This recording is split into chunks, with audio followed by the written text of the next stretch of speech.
This video is sponsored by thingpenguin.com. Okay, Melissa, I've started recording. Is that all right? Yep. Okay, good. So it's Dave Ridley here with Melissa Blasek. Am I saying that correctly? Yeah, Blasek. Very good. Oh, Blasek. Hmm. I did say it wrong, but you A were little bit. gracious enough not to really correct me. Uh, you are a current or former state rep, Former state rep. and you run rebuildnh.com, which used to be reopenh.com. That's right. Yeah. I'm the executive director and now lobbyist for Rebuild. Yes, that was founded as Reopen NH. And we transitioned, we needed a new name once the state actually opened. So we're now Rebuild NH. Right. And lately you put out an email a few weeks ago that Mm. caught my attention. It may have been a couple months ago, actually, where you indicated, a lot of times people have difficulty parsing what actually happened in a primary, especially a Mm. state primary, especially in New Hampshire, where you got 400 state reps. It just doesn't, the media, mainstream media just doesn't even tell you really exactly what happened, except it's some Sure. Republican one and some other Republican one. But you put out an email indicating that you were pretty disappointed, I guess, with the results of the New Hampshire, Primary. the state level primaries in New Hampshire from a liberty perspective. Can you tell me more about that? Yeah, so obviously one of the big races that Rebuild was focusing on and that I was personally focusing on was the primary between State Senator Bill Gannon and the challenger Emily Phillips. So I think so Emily lost, and incumbents are hard to beat. That's true. I think we kind of went in there with the perspective with Emily to say, listen, she wants to build and bring accountability and transparency to the New Hampshire Senate. And that message doesn't resonate with a population that doesn't know anything about their state Senate. And so, very few people who are not intimately involved in politics in New Hampshire understand that there is any lack of transparency or accountability in the New Hampshire Senate. So the New Hampshire Senate will probably continue on the way that they've been continuing on. The state rep races, we're kind of a mixed bag, but we did lose, some fighters out there that I was, disappointed in, for one, way or another. Overall, it wasn't as bad as I maybe originally was just truly depressed over. But we did lose some fighters, actually, sort of in that same state Senate district. I do wonder if maybe it's possible that some of these people outwardly supporting Emily against the incumbent ended up hurting them on the state rep side. I thought I had a really good. Oh yeah, so yeah, when you talk about the state senate being lacking transparency, actually, when it Mhm. comes to general government transparency across the board in New Hampshire, as I understand it, that's pretty much the only thing I can think of where New Hampshire is kind of below average, from what I Yeah. understand. Yeah, that's absolutely true. The form of government in itself and then the House and Senate rules really make it so that I would say we actually have the most transparent legislative process in America. And I would say the main reasons for that are the rules that require every bill to have a hearing and require every bill to have a vote by the full body. And also rules that require all meetings about bills to be open to the public. That's actually, I know that seems obvious, but that is not the case in a lot of states necessarily. I also think having 2-year terms creates a lot of accountability. Again, that's also uncommon throughout the states, is that at least some offices are longer than 2 years, either 4 or 6. And then having an executive council. We're the only state with an executive council that actually, does anything. Massachusetts has one, but they don't, there, it's more of an honorary position. And that splitting of the executive branch into two powers, I think it also creates a lot of accountability and transparency. The fact that they have to meet in public every other week to debate these things publicly. So yeah, no, I would say that the state Senate is sort of the exception. Again, they do have the same legislative rules, but they have created, in especially last term was the worst. It's been getting progressively worse, but in the previous term, the 2022 term, we had a couple of fighters in there who were willing to break with the sometimes carefully orchestrated plans that are the New Hampshire Senate sessions. Um, Bob Guida and Gary Daniels were always willing to maybe roll call a bill, to go against the tide if necessary. And this past term, we haven't had, you need two people to roll call a bill, one to do it and one to second it, and we haven't had that second. And I don't think I'm divulging any secrets here by saying this. I've talked to senators and they like it the way it is because they believe that they can, quote, pass conservative priorities, but they don't need to hang their necks out by roll calling the bill. And my counter to that was, well, but you've definitely picked and chosen which conservative priorities you want to pass and which ones you don't. And yeah, you keep both of those a secret so that you don't have any primary challengers. And that was the case when we were working on Emily's campaign. The main problem was that we knew from watching the sessions how poorly Bill Gannon had voted, but there was no proof of it because they didn't roll call anything. What was your take on do you know any more about I just all I know is what's in the Wikipedia article. Can you tell me more about what happened to Jim Forsyth, Senator Forsyth, who was killed earlier this year? Uh, as I don't know any. No, I really don't know. I know, he was, a great senator. Probably our last like true great New Hampshire senator, Republican senator. But no, I don't know any details about what happened to him after or his death or anything. Yeah, all I know is it was a kite surfing accident, at least according to Wikipedia. Hmm. And Yeah. I heard about it from just listening to a speech at the Liberty Forum. I just heard that they only mentioned that he died. I had to go searching around to find out what happened. But yeah, I knew him. I didn't know him real well. He was a chairman for the Ron Paul campaign Hmm. in 2012, if I recall, the 2012 campaign Yeah, I think you're right. Yeah, no, he was a in New great Hampshire. Liberty. Yes, a great Liberty Republican. We haven't had those. I love New Hampshire Liberty Alliance and the folks there, but I think that they sometimes are living under a little bit of a rock. They're out there saying that we have the most amount of Liberty senators that we've ever had, and I can count one.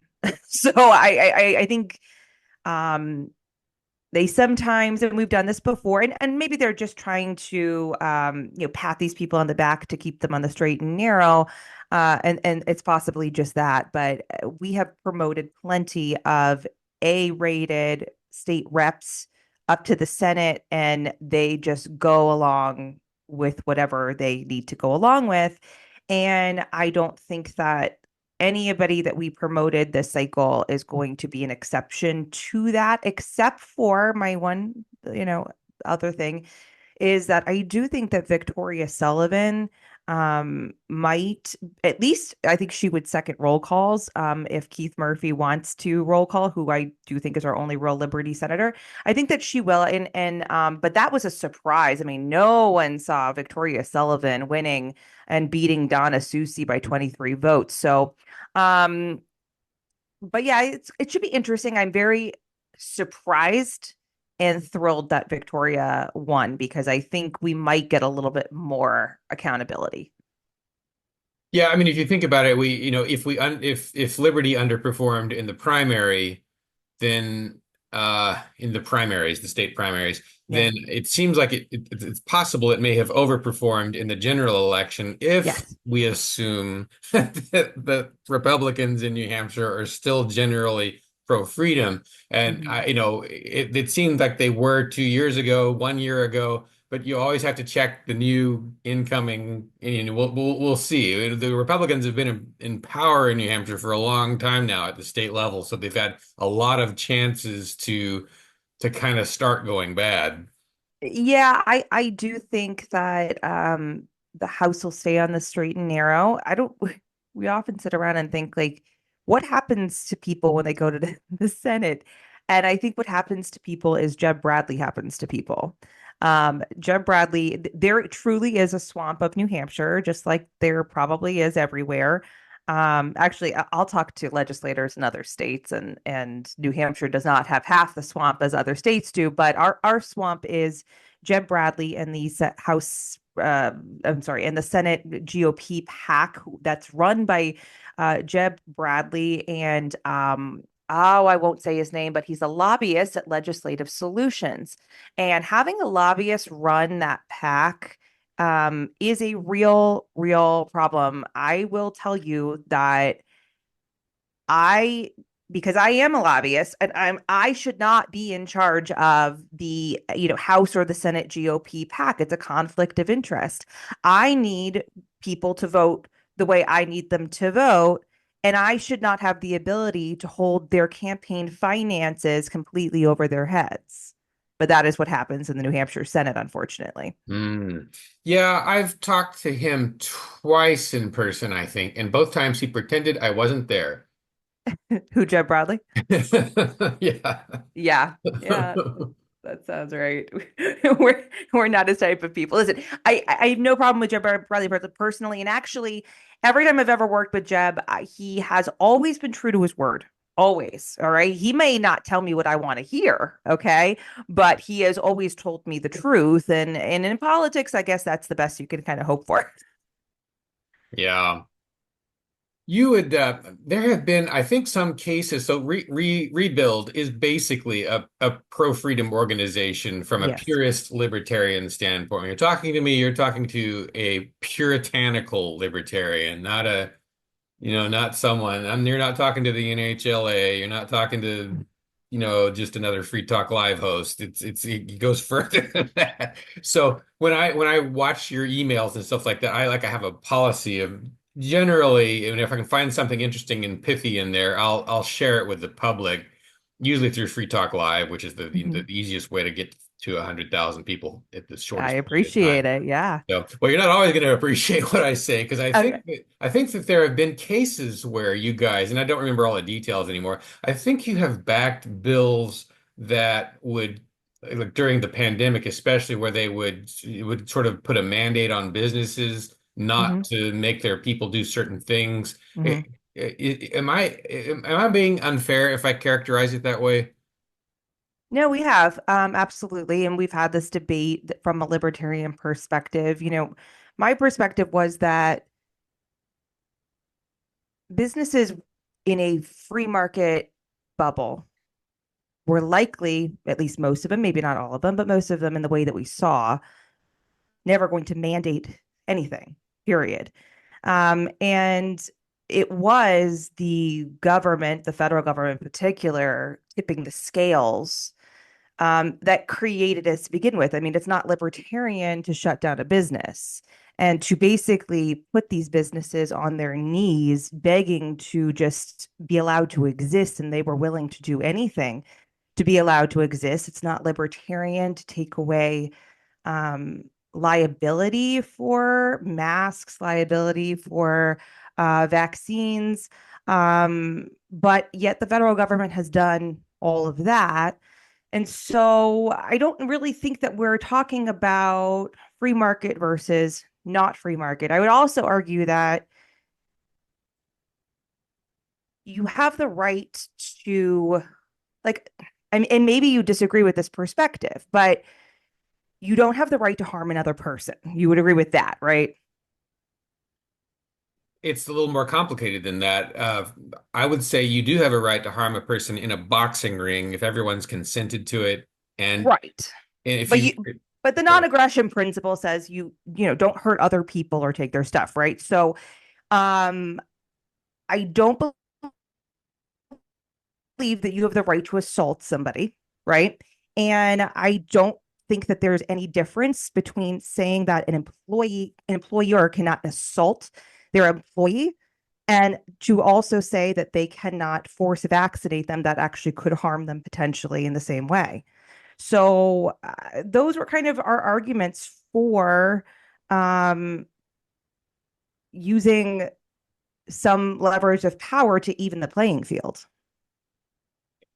Yeah. Yeah, I respect the case. And, maybe I'm wrong. The important thing in the world right now is not to be right, but just to be open and make some type, just like your name, right? Just to make some type of attempt Yeah. at being willing to change your mind. So, Right. uh, Well, you'll be happy to know that we never got any of that done. So what we did get well, accomplished, I would have mixed feelings either way, I guess. So, sure.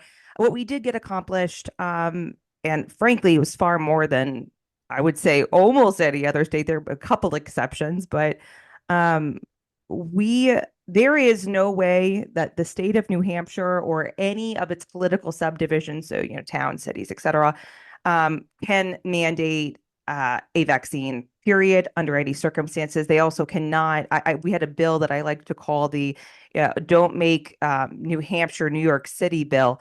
And it prohibited the state from ever mandating that a business mandate a vaccine, right? Like we saw in the major cities where the government came in and said, you have to, right, force your customers who are coming into your store to have a vaccine pass or something like that, right? So we prohibited all of that. We prohibited we changed the vaccine registry system, which was frankly probably the only thing at the time that was holding us back. It was the fact that it wasn't hadn't been completely rolled out. And so we couldn't have a Vax Pass kind of system in New Hampshire. But we put all the kiboshes on that also. We made it into an opt-in system. We prohibited the state and its political subdivisions from ever enforcing any federal vaccine mandate or ever sharing any vaccine data with the federal government.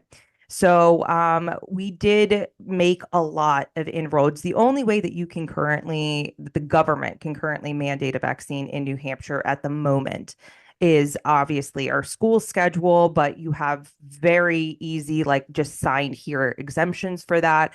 And with prisons.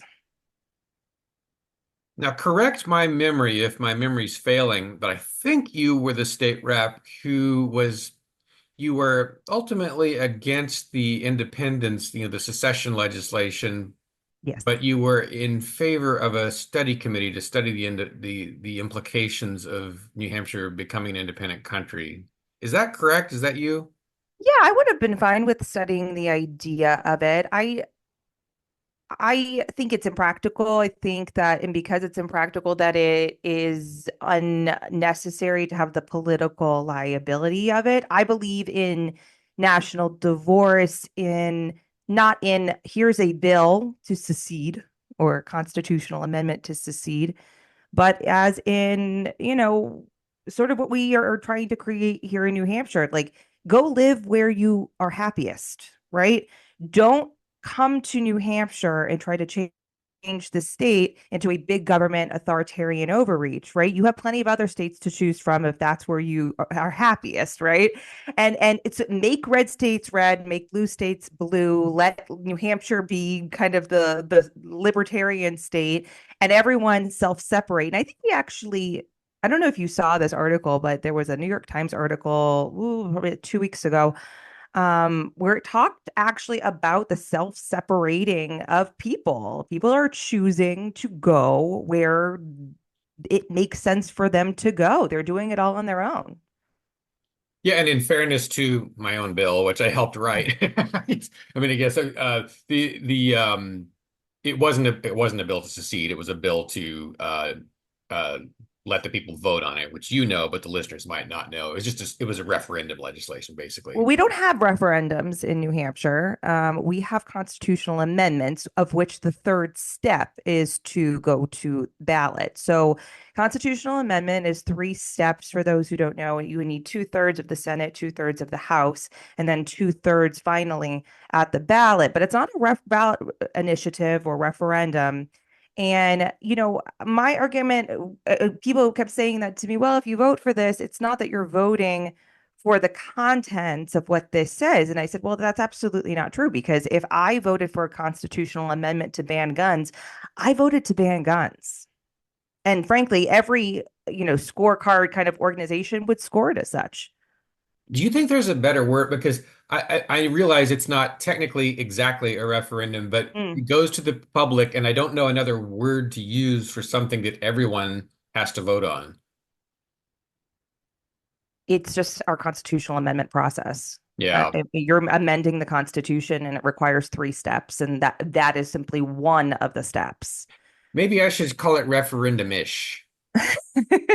I'm not a favor of referendums. I actually think that that's part of why New Hampshire has been very successful and has sort of weathered some storms, frankly, because we haven't always had the greatest people in charge over the years, but I think we've weathered storms well. And I actually think that part of it is because our founders were wise in not complete. I think ballot referendums are too direct democracy and not representative enough. And I don't think direct democracy works that well. So Max Abramson, one of the state reps who voted in favor of the independence legislation or the referendum-ish constitutional amendment-y thing, he has claimed that it would be better in the future to make legislation that simply creates a one-time vote of all the people on this issue. Is that not allowed under the New Hampshire system? Is he wrong, or? No, I think he's probably right. I think you actually could write a bill saying that you could have a ballot referendum on one issue only. I don't see why not. I mean, the legislature is what makes the rules, right? So why couldn't they make a rule that said that, hypothetically? To what extent would that open a can of worms in terms of people making a ballot, Right. referendum on something anti-liberty? Yeah, I do think that would. I don't think anyone's thought of that. And of course, you found the guy who would think the most outside the box about this. But I don't think that anyone else has thought about that. And I wouldn't necessarily want them thinking of that. Maybe I should quash my own podcast. Well, don't worry. I've been all deplatformed, so I have Oh no. I have 35,000 subscribers, and no one's allowed to see anything. Oh no. You should get on X. Are you on X? I've been on X since 2009, and it's never been useful. You don't, but you could stream this to X, is what I'm saying. I can try and see how many hits I get. Yeah. I'll give it a shot. I've tried so many new things, and it I always know. gets me 10 hits, 12 Yeah. hits, 13 hits, and it never seems to go up. Actually, I was on Rumble for 3 years, and it never worked for me. And I never went above. I mean, my biggest video on Rumble got 800 hits. Yeah, Rumble, and it's also just not a great platform from a technological perspective either. But I think that X has a potential for the future. But listen, this isn't my forte. I let other people handle all that stuff for me. Well, yeah, the chances of Elon Musk trying to censor libertarians seems mostly low. It does, yeah. He's done some bad stuff, but Yeah. it's not even directed at Americans. So I just I mean, I just didn't see any improvement for myself in terms of my problem Gotcha. with X was never censorship. It was always that there was nothing to censor because no one was seeing me anyway, Mm, despite. I mean, I've had so many uploads on Twitter because I had automation set up originally. They would allow you to do that. But gotcha. anyway, I didn't mean to go off tangent, That's okay. or on tangent, but yeah. Well, okay. So, what other thoughts do you have? What's something I haven't asked you about that you like that's really near and dear to your heart that you're always wanting New Hampshireites to know about? Oh, geez. Are we talking policy? I guess. I mean, I do have an issue that is going to be my number one issue for this upcoming legislative season, and it is something that no one is paying attention to. And I am trying to build awareness so that people understand what's really happening. So this is about this honestly might only be really interesting for people who have children, but really it has implications for the taxpayers regardless. It's school-based healthcare clinics. And in itself, the term sounds relatively benign. People kind of remember vaccine clinics from when they were a kid at school. This is not that, though. This is part of a CDC program that's being pushed into public schools. And it is part of the whole child, whole school, whole community program.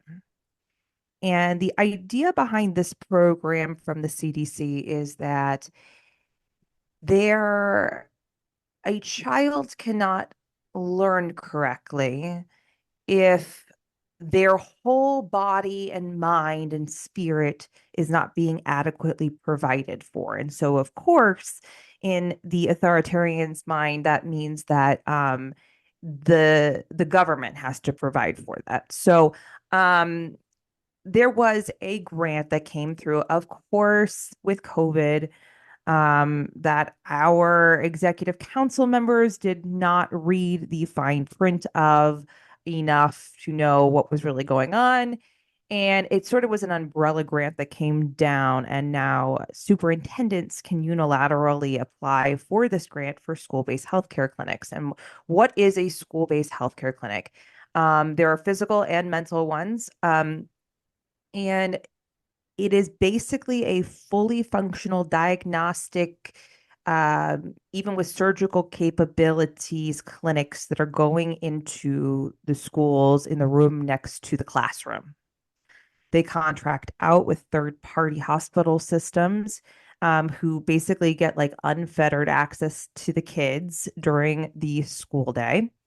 And I don't know for a fact that this is happening in New Hampshire, but I do know that this is happening in other states. It's actually quite a bit of what I would say Medicaid fraud. Because think about it, a child's going into school and they're going to go and get diagnosed and get pills and this and that. Who's paying for it? The school doesn't have the parents' insurance information. So it's all just getting charged to Medicaid. So we have 4 that just opened in the state last year. But more are coming. Taxpayers are unaware it's even in the school near them because it's this grant that's just like unilateral. And by the way, it's only a 3-year grant. When the grant runs out, you know what's going to happen. That's just going to get rolled right into the school board budget. And they have the opportunity to do pretty much whatever they would want to do, depending on the level of the clinic that they've put in. There's actually a case in Maine. I do believe there's going to be litigation soon, but this teenage girl for 2 years without her parental consent was given 3 forms of hormonal birth control at the same time, which, by the way, is not illegal because federal law requires that a child over 12 have access to birth control without parental consent. And then, but they were giving her 3 different forms at one time. So now the kid's like whacked out of her mind and like some hormonal cocktail, thinks she's going crazy. And she goes off to the mental health clinic in the school, who diagnoses her with clinical depression and prescribes her Zoloft. And when her father found out 2 years later and objected and pulled her out of school, they called CPS. In So New Hampshire or in Maine? that specific case was in Maine because that's been going on. This has been going on now for going on 4 years in Maine, these school-based health clinics. They are new here in New Hampshire. So it's So kind I, of like basically Lyndon Johnson or Richard Nixon appoint someone to do surgery on your kid, yes, something kind like of that. indirectly. That what could go wrong? What could go wrong? Exactly. Now, last year I found out about this. I had no idea. This never would have even come on my radar, except that a Republican state senator filed a bill last year to basically create an entire section of law for these school-based health clinics to operate under. And then he just added one more parental consent piece. Well, listen, we already have parental consent laws in New Hampshire. That's not the problem, okay? The problem is that you're sending your child off to this black box for, most of the hours of the day, and you don't know what's happening to them while they're there. You can have all the laws in the books, but you can see in Maine they had no problem breaking all their laws that were exactly the same as ours. So when I found out about this bill, I went to him and I said, "Whoa, whoa, whoa, whoa." And he was like, well, they're already happening, so we have to do something about it. I said, good, do something about it, prohibit it. And he was like, well, we can't do that. And so we just need to add more parental consent and more roadblocks. I said, you could add real roadblocks. This is rubber stamping the idea by creating an entire section of law for it is not putting a roadblock up. Yet another problem we wouldn't have if we weren't tied at the hip like a Siamese twin to the federal government. Listen, I'm with you. No, I certainly agree that about the source of the problems. So this year I have a trio of bills that are going in. Oh, actually, that reminds me, I need to make some calls about that when we get done with this. But one of them is just to simply say, add already to the existing law that says basically you can have like a school nurse, right? But to specify that in schools there can be no diagnostic, prescribing, or surgical capabilities, and then that makes it so that these hospital systems don't have any monetary incentive to follow through on this. So we're putting that bill in. We're also going to put in a bill to say that any grant that is over $25,000 needs to have school board approval, because right now these are being accepted and they're not even like a docket on the school board agenda. And then also to say that any grant that is health related, any health related education grant needs to have approval by the legislative body. So the legislative body, like in a town, for instance, would be a warrant article, for instance. So at least the taxpayers know. So school-based Raccoon City horror chambers where the government operates on your kid. Where do I learn? Where do I go to learn more about this? You can search CDC whole child, whole school, whole community, and you will find an entire website dedicated to this concept. Did you ever read The Giver, that young adult science fiction novel? Did you ever read that book? I'm a science fiction fanatic, but I haven't read that one. Oh, I highly recommend it. But the concept is of this futuristic society that parents are only allowed to raise their children until they're like 10 or 11, and then they have to get handed over to the government for, the rest of their raising and training. And of course, it's supposed to be a warning, right? Not a manual. And yet, that's the only thing I could think of is this book, is that book when I think about these school-based health clinics. I actually, and I don't know if this is true or not, but somebody told me that there is a trial whole community, whole school, public school. Again, this is just the public school in Rhode Island that has dormitories. Because now the government's just, why even bother raising your kid? We'll just pick them up at 18. Yeah. No, this will automatically end in 5 minutes thanks to Okay. Zoom's free Zoom. That's what free Zoom Yep. is to me. So just be sure if anything important that you want to add, get it out in the next 5 minutes because we could get a cut off without even a real warning. But Gotcha. in case we do, I will thank you in advance for joining me. And for any spending that you've stopped, thank you.